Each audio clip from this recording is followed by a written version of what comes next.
Magandang araw sa inyong lahat, mga kaibigan. Tayo naman ay magbabasa ng bersikulo ngayon sa Bible.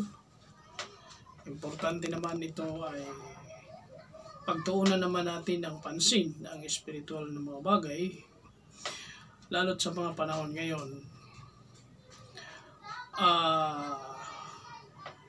Ang banal na kasulatan o ang Biblia ay nagpapaalala rin sa atin na kailangan bigyan nating pansin yung mga nakasulat sa Biblia upang tayo naman ay makaalam doon sa mga espiritual na mga bagay. Ngayon,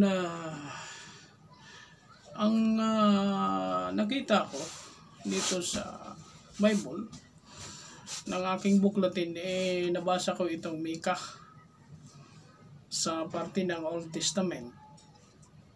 Ang prophet na si Mika or Mikas, ito yung kanyang sinulat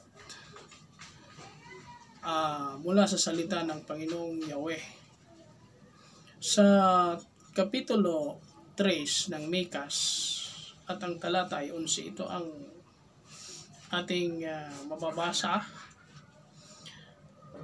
Ang kanyang mga pangulo ay humahatol dahil lamang sa suhol, at ang kanyang mga saserdote ay nagtuturo kapalit lamang ng isang halaga, at ang kanyang mga propeta ay nanguhula dahil lamang sa salapi. Ngayon may patuloy silang sumasandig kay Yahweh na sinasabi, hindi ba si Yahweh ay nasa gitna natin? Walang kapahamakan darating sa atin. Ito'y sulat ni Mika para doon sa mga tao, sa mga tagapagturo o mga propeta, mga priest doon sa bansang Israel noong kapanahunan na yun. At ang tinutukoy dito, sabi, yung mga pangulo, yung mga namumuno sa bansang Israel noon ay humahatol dahil sa suhol. At yung mga saserdote naman, ibig sabihin yung mga nasa sambahan, nagtuturo ng isang halaga o may halaga ang kapalit. Ayan. Yung mga propeta naman, nanguhula rin dahil lamang sa salapi. At sinasabi pa nila na hindi, si Yahweh naman ay nakatingin sa atin at wala namang kasamaang darating sa atin. Walang kapahamakan darating sa atin. So, ang ibig sabihin nito, mga kaibigan, ay yung mga pamumuno noong panahon na yon ng Israel, masyadong korap. At sabi nga ngayon, pera-pera na lang. Naging pera-pera na lang. Pwede ba nating may apply ngayon sa kapanahonan natin ngayon? At pati sa sambahan o sa mga pananampalataya, sa mga relihiyon, maaaring tinatamaan din ang karamihan sa atin, maging sa pamunuan. Yung pangulo naman ay hindi lang naman yan pangulo. Ibig sabihin, yung presidente, hindi lang naman yan. Ang ibig sabihin ng mga pangulo, yung mga namumuno, maging anuman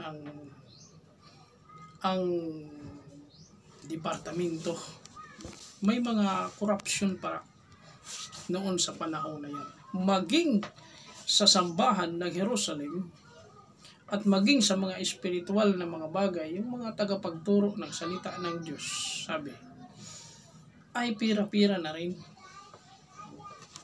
Kaya dito natin mga kaibigan makikita na noong pa palang panahon, magpasa hanggang ngayon, yun yung kultura o yung kaugalian ng tao ang patuloy na nangyayari. Kaya sinasawata ng Panginoon, hindi gusto ng Panginoon yun. Tapos sasabihin pa nila na hindi, ang Panginoon naman ay panig sa atin at hindi naman, wala namang kasamaang darating sa atin. So dito mga kaibigan,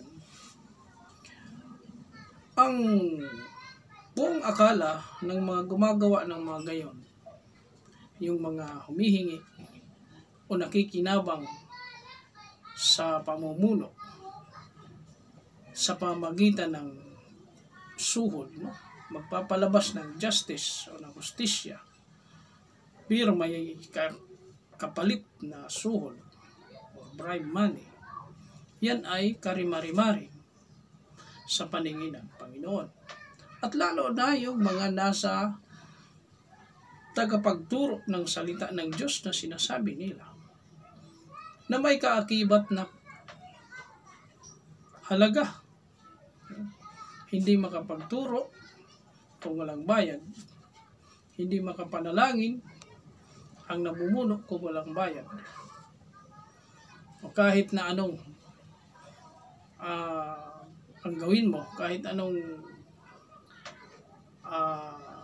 ipagawa mo doon sa church, mga church na ganyan, mga sambahan, may mga relihiyon na nangangailangan ng kabayaran. O pati na yung mga namumuno o nagtuturo sa kasulatan, mayroon silang mga bayad. Kaya ito ay hindi kalooban ng Panginoon. Hindi kalooban ng Panginoon. Kaya nga, ang Panginoong Yahweh ay nagalit doon sa mga tao na yon, sa kaniyang bayan ng Israel, dahil sa kawalan ng paggalang sa Panginoon. Ginagawa na lang hanap buhay at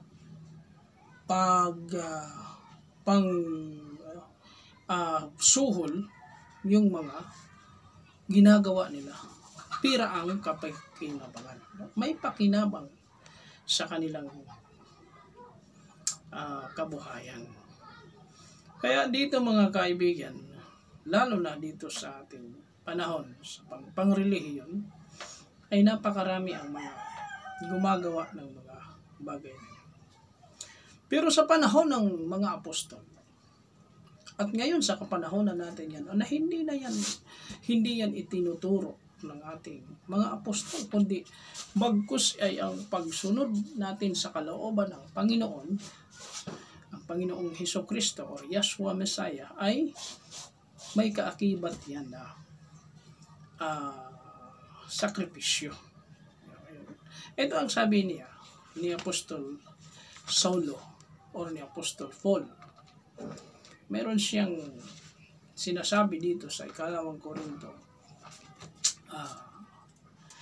kapitulo ay 2 at ang talata naman ay 17. Ito ang sinasabi, kami nga, sapagkat hindi kami mga tagapaglako ng salita ng Diyos, ni Yahweh, gaya ng maraming tao, kundi dahil sa kataimtiman, oo, gaya ng sinugo mula sa Diyos o sa Panginoong sa pamamagitan sa paningin ng Ama kasama ni Kristo o ni Yahshua Messiah na nagsasalita kami.